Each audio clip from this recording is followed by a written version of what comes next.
Ethan Carter never imagined that one signature would destroy everything he had worked for.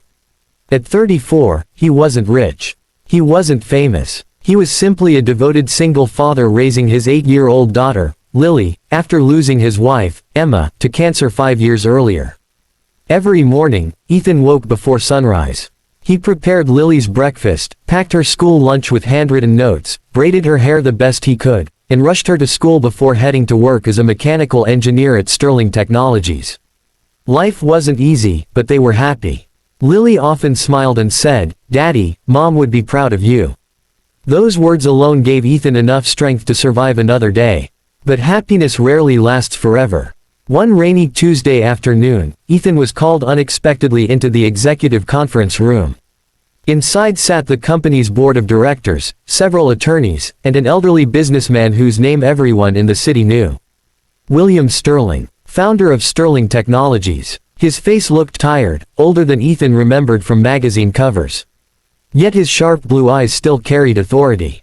"Ethan Carter?" William asked. "Yes, sir. Please, sit." Ethan obeyed, confused. The room fell silent. William folded his hands. "I have a proposal." Ethan forced a smile. "I'm listening." "It isn't really a proposal." Another silence. "It's my final request before I die." Those words made Ethan's heart skip. William continued. "My daughter, Victoria Sterling, needs a husband." Ethan blinked. "I'm sorry, what?" The attorneys remained expressionless. William sighed. "Victoria was involved in a devastating car accident 2 years ago." "I know. The accident left her paralyzed from the waist down." Ethan nodded respectfully. He had read about it in the news. The brilliant CEO who suddenly disappeared from public life. What he didn't understand was why William was telling him this. William looked directly into Ethan's eyes. "I want you to marry her." The room seemed to freeze. Ethan laughed nervously. "I'm sorry, this has to be a joke." "No, I don't even know her."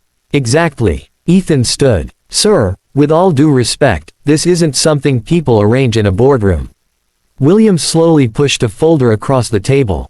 Inside were medical reports, financial records, legal documents, then one photograph. Victoria. She sat in a wheelchair by a large window overlooking the ocean. Beautiful, elegant, but her expression, it looked empty, like someone who had forgotten how to smile. William spoke quietly. "My daughter trusts no one anymore." "I understand. Everyone who approached her after the accident wanted her money."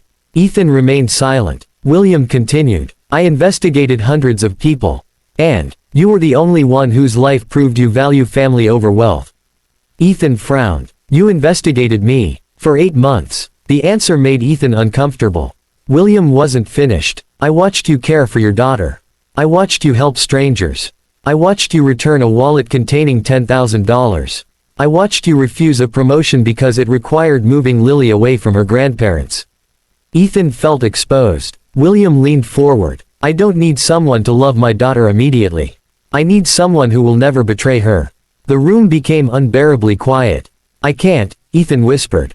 William nodded sadly. "I expected that answer." He opened another file. Inside was a document Ethan recognized instantly. His mortgage, medical bills, his late wife's treatment expenses. Every debt, every payment, every financial struggle. William calmly said, "I'll erase all of it." Ethan's jaw tightened. "I'm not for sale. I know. I won't marry someone for money." William smiled. Faintly. "That's why I chose you." Ethan pushed the folder back. "My answer is still no." He walked out.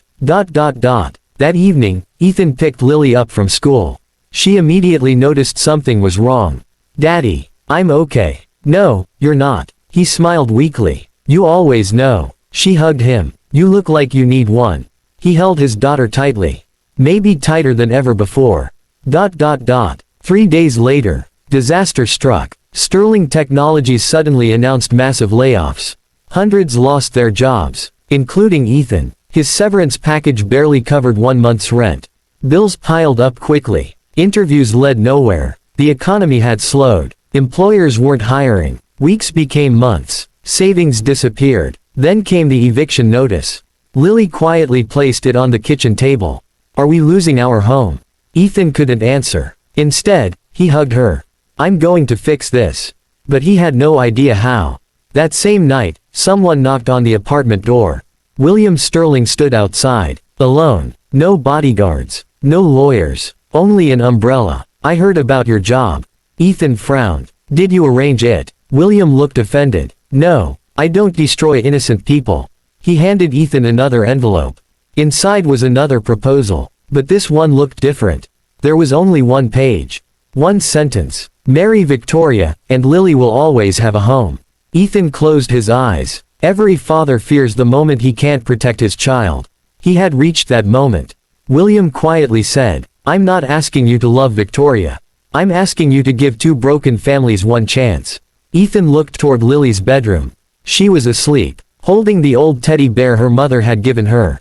He remembered Emma's final words in the hospital. "Promise me you'll always put Lily first." A single tear rolled down his face. Slowly, painfully, he picked up the pen. His hand shook as he signed the marriage agreement. 1 week later, the wedding took place in Sterling Manor. No music, no celebration, only a private ceremony attended by lawyers, executives, and close family friends. Victoria arrived in a sleek black wheelchair. She wore a breathtaking white dress. Yet her face showed no emotion. Not excitement, not anger, nothing. When the officiant announced, "You may look at your bride," Ethan turned. For the first time, their eyes met. Victoria stared at him for several long seconds. Then she quietly whispered words that chilled everyone in the room. "I hope you know, this marriage will ruin your life." The guests exchanged nervous glances. But Ethan simply replied, "I didn't marry you to save my life. I married you to save my daughters." For the first time in 2 years, something changed in Victoria's expression. It wasn't a smile. It was something far more surprising. A single tear slowly rolled down her cheek. No one noticed, except her. The wedding ended in complete silence. No first dance, no champagne toast, no smiling photographs. As the guests quietly left Sterling Manor, Ethan stood beside Victoria's wheelchair, unsure of what to say. The marriage felt less like the beginning of a life together and more like two strangers signing a business contract. Victoria finally broke the silence. "You don't have to pretend."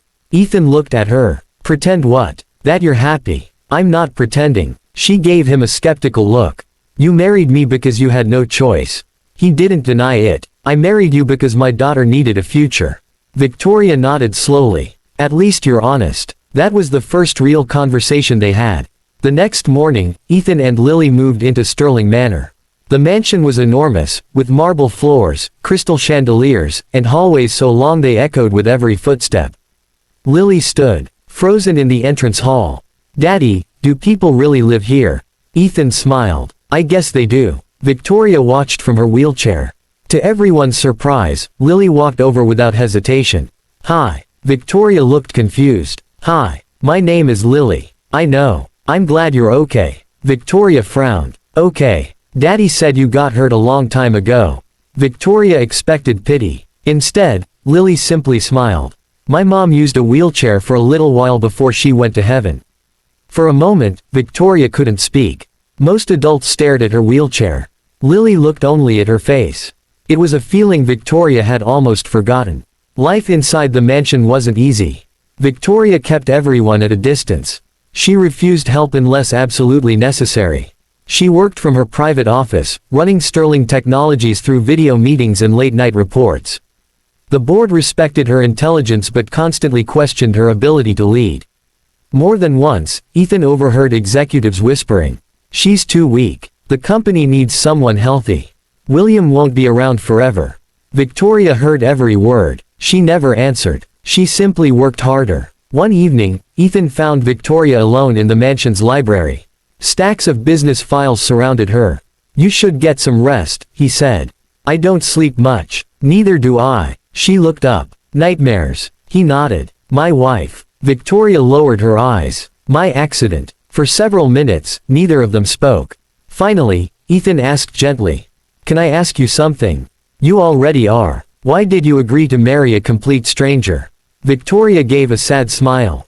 "My father was dying. I couldn't refuse his last wish." She paused. "And I figured you'd leave after a few months anyway."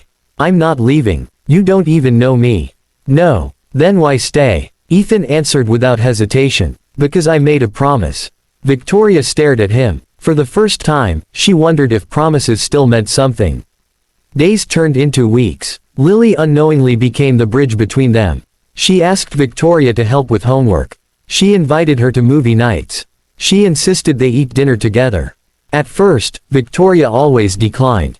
Then one evening, Lily appeared outside her office carrying 2 bowls of popcorn. I already made enough for 3. Victoria couldn't say no. It was the first family dinner she had shared in over 2 years. Meanwhile, trouble was growing inside Sterling Technologies. The vice chairman, Richard Hayes, had secretly begun convincing board members that Victoria was incapable of leading the company. During a private meeting, he confidently announced, "The shareholders need stability. What are you suggesting?" Another director asked, "We appoint an acting CEO. Victoria won't agree." Richard smiled. "She won't have a choice." Unknown to everyone, William Sterling had quietly overheard the conversation. His face turned pale. He realized the people he had trusted most were preparing to betray his daughter. That evening, William called Ethan into his study. "I need to tell you something." Ethan noticed how weak the elderly man looked. "What is it?" William handed him a sealed envelope. "If anything happens to me, open this." Ethan frowned. "You're talking like goodbye." William smiled sadly. "We all leave eventually." He looked toward the family portrait hanging above the fireplace. "When Victoria was born, I promised her mother I'd always protect her." His voice trembled. "I've failed. You haven't. I chose business over family for too many years." He looked directly at Ethan.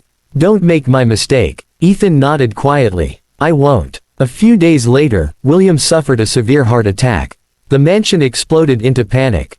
Doctors rushed in. Ambulances arrived. Victoria tried to reach her father's room, but in the chaos, no one noticed her wheelchair struggling against the crowded hallway.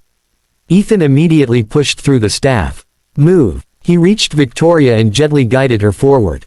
She grabbed his arm tightly. "I need to see him." "You will." Inside the bedroom, William lay unconscious.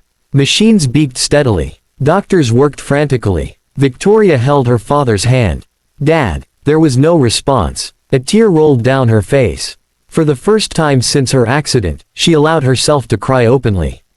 Ethan stood quietly behind her, placing a comforting hand on her shoulder. She didn't pull away. The following morning, while Victoria remained at the hospital, Richard Hayes made his move. He called an emergency board meeting.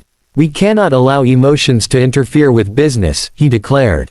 "I move that Victoria Sterling be removed as CEO effective immediately." Several directors nodded. One by one, hands began to rise in agreement. At that exact moment, the conference room doors opened. Everyone turned. Ethan Carter walked in. He wasn't wearing an expensive suit. He wasn't a board member. But he carried the sealed envelope William had entrusted to him. Richard smirked. "This meeting is private." Ethan calmly placed the envelope on the table. "It won't be after you read this."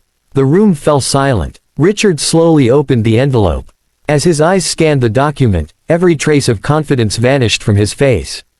His hands began to shake. One director whispered, "What does it say?" Richard looked around the room in stunned silence.